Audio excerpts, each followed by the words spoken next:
Family and fellow soldiers, I'm the Professor, and this is the Moment of Truth. It's often been said that as goes California, so goes the nation. Gavin Newsom thought that he could dodge the issue of reparations by pretending to give back Bruce's Beach, but as the black media, we told you exactly how that scam was going to play out, and it went exactly as we told you. A lot of white liberals are shocked and appalled that Gavin Newsom's been making nice with the likes of out-and-out racist extremists like Charlie Kirk, but it's nothing new. He was best buds with Elon Musk, who is also an out-and-out racial extremist.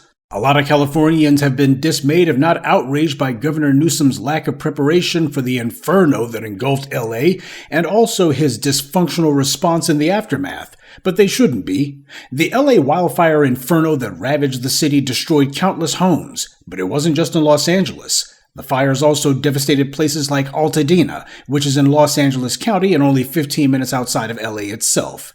Altadena. You may not recognize the name, but the story of that town is the story of foundational black Americans. African American life in Altadena dates to the Great Migration in the late 1800s and is often told through the tales of people like Robert Owens. He was born a slave in 1806, but left Texas a free man after he bought his own freedom. He set out for California in 1853, and while California called itself a free state, we know it was anything but that and remains so to this day. But showing the kind of grit that made black Americans the standard for the world, Robert Owens scraped a fortune out of the cold, dead earth. Against impossible odds, he made a fortune in the timber industry. He literally created a private road on a steep hillside that he used to carry lumber into town from the San Gabriel Mountains, which he sold to the U.S. military, making him one of the richest men in Los Angeles. Something that none of the immigrants who came off the boat were able to say then or now. It's said that El Prieto Canyon, which means the dark-skinned one, was named in reference to Mr. Owens. Black families made it a point to rely on one another in Altadena because without integration, black people didn't have any other choice. This reinforced and strengthened our loyalty system with one another and gave us strong group economics. By the time the Great Depression hit, black families had already been moving into Altadena in numbers, such that officials warned of a threat of subversive racial infiltration if something wasn't done to stop them. So the banks and lending institutions organized amongst themselves and declared that the black residents would be redlined. White residents and business people formed so-called property owners leagues and began getting homeowners to sign on to racial covenants to prevent the sale of land or houses to black buyers. In less than a year, 80% of Altadena's residential properties had deed restrictions, which of course were nothing more than racial restrictions. This is how the city leaders and its white population engineered Altadena's black residents to be corralled on the west side of the city, while giving white residents free rein everywhere else. Another story that reveals the unique character of black Altadena is the Little Red Hen coffee shop. It was purchased by a black mother of 12 in 1972. The lunch line routinely stretched out the front doors. It had been the oldest black-owned business in Altadena. That is, until the fire. The Little Red Hen was utterly destroyed. And that tragically is how it went for the city's black residents. While the wildfire touched everyone, it didn't affect everyone equally. The line that divides the races in Altadena is Lake Avenue, on the west side of which is the black population and on the east side is the white. About 5,900 homes in Altadena were destroyed, but the vast majority of them, 4,600, were on the west side of Lake Avenue, that is the black side. And as for loss of life, that was the same. 18 people perished in Altadena during the wildfires, and all but one of those fatalities was on the west side of Lake Avenue.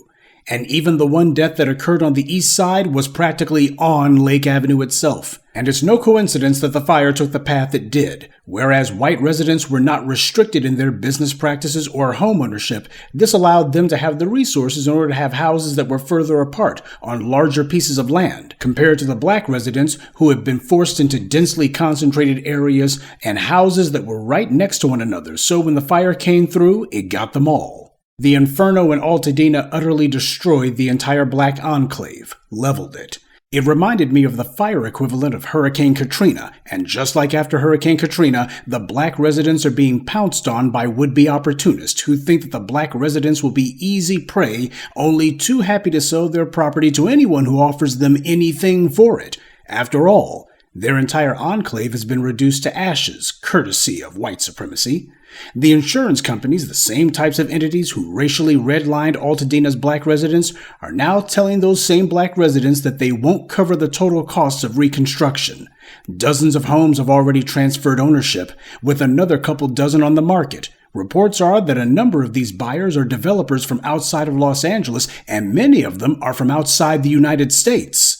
These aren't venture capitalists. These are vulture capitalists. And of course, while the black residents of Altadena are fighting for their survival and for what little chance of a legacy they may have to salvage, the mayor of Los Angeles, who has some minor passing connections to Altadena, is nowhere to be seen.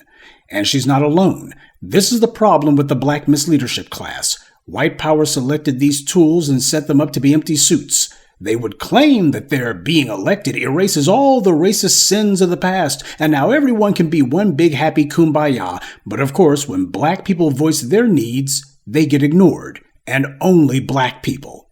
This is ethnic cleansing American style. At the turn of the 20th century, there were marauding gangs of white terrorists who were destroying entire black neighborhoods, killing thousands and thousands of black people, all aided and supported by the government.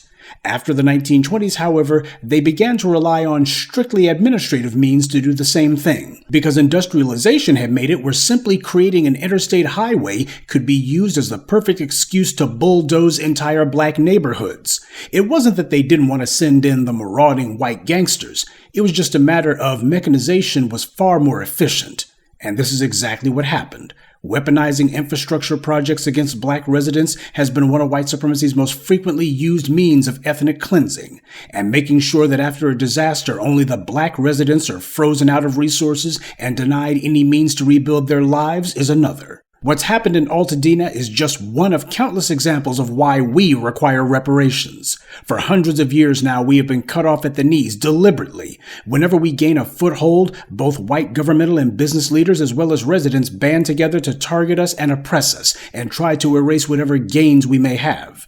They write laws specifically meant to target us. They carry out anti-black practices and are never punished for it, so the books are never balanced. Don't ever let anyone tell you that our needs are not greater than anyone else's. That's the kind of lie that they would tell the black Altadena residents. Whenever they sit there and say, oh, let's just pretend like racism doesn't exist. You can't mention race. Okay, fine then. Since we are disproportionately affected by all of these calamities, we should get priority. Then they say, but you know what? You're no more concerned and no more affected than anyone else. That's the double standard. So yes, we have to bring race into it, because not bringing race into it hasn't helped. Every facet and arena of the society has been made and weaponized against us. It has deliberately been engineered so as to not just exclude us, but to openly attack us, and to make sure that those who do it get away with it. It not only benefits white citizens, it was made to invite in and benefit white immigrants, and then later on, as we began to press our demands, they began to bring in and benefit other non-black groups. This was meant to make sure that everybody could leapfrog over us. The goal was to drown out our political voice and the changes that we threatened to bring upon the system, and it uses non-white front people as their cosmetic shield to hide behind. But of course, these same groups have eagerly gone along with the scam.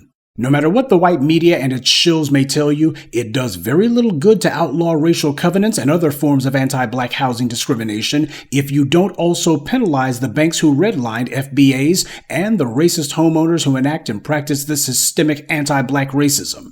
There's only one form of racism in America: anti-black racism, full stop. Things like these property owners' leagues are the people carrying on the racial oppression of slavery. So when they try to claim, I didn't own no slaves, no, you just did everything you could to make sure that the racial inequality of slavery continued even after the alleged end of it. Slavery was all about money. It was about white people reaping the unearned and undeserved benefits of black labor and the unprecedented wealth that we generated. But to make sure that we were locked out of all of it and to monopolize all that wealth for racist non-black people. So every white racist scheme, from chain gangs to the racial rampages that were actually genocides, to the housing covenant rackets, to redlining, to every other form of economic discrimination, is in fact continuing the crime of slavery, because it perpetuates and sustains the specifically targeted economic deprivation that slavery was meant to establish. Redlining in particular, which continues to the present, is a continuation of the slave quarters. Courts already recognize the illegality of drawing voter district maps in a way meant to corral black voters. Well, redlining and racial covenants are also a form of racial corralling and makes it where black enclaves are specifically vulnerable to things like wildfires or other acts of destruction because everyone has been forcibly crammed together into these extremely densely packed areas so that what hurts one of them kills them all. No one else is treated like this, so it doesn't apply to anyone else. When things like this happen, you start to realize why I keep harping so much about Gavin Newsom and others. Altadena's only 15 miles outside of Los Angeles, and yet Karen Bass has rarely been seen there, maybe because she's spending all her time fundraising for her would-be re-election campaign. But she's not lending her voice to the plight of black Altadena residents. Sure, she may go out there and shake a few hands once every blue moon, but that's only when there's an election pending, and it's strictly for PR. Far as she's concerned, she's already demonstrated that she doesn't need black votes to win office, so she doesn't care what happens to black voters. If they want to vote for her, fine. But she doesn't even make a pretense that black voters can demand anything from her. For the political bootlicks, they've escaped blackness. And that's the goal from the very beginning. Just see Wes Moore out there in Maryland for a more putrid example of this principle. White supremacy is hell-bound and determined to dictate to us the means by which we are able to survive. This is where the thugs in blue come in. You can lie about everything from the price of goods, services, or land to the availability of medicine and every other resource for that matter, and manufacture a society where certain people are handed the fat of the land simply for being the right skin color, while black people are told they don't meet the qualifications for these things simply because. And even when you know that this is a lie, you also know that this lie is enforced by state violence. That's why I occasionally remind you of that saying that a lie can only be perpetuated by the use of violence, and that violence can only be justified by the use of more lies. The California wildfires have long since already been put out, but whether the black residents of Altadena or the rest of the state will get the justice they deserve, that is still the burning question. Good day, and be one. I'd like to take a moment to mention some of our contributors: Charles Hobson, Rose Arnold, William Outlaw, Shrampstein, and Jesse Good. Salute to them and thank you to everyone for listening, liking, and sharing this message. Black empowerment only exists because of you.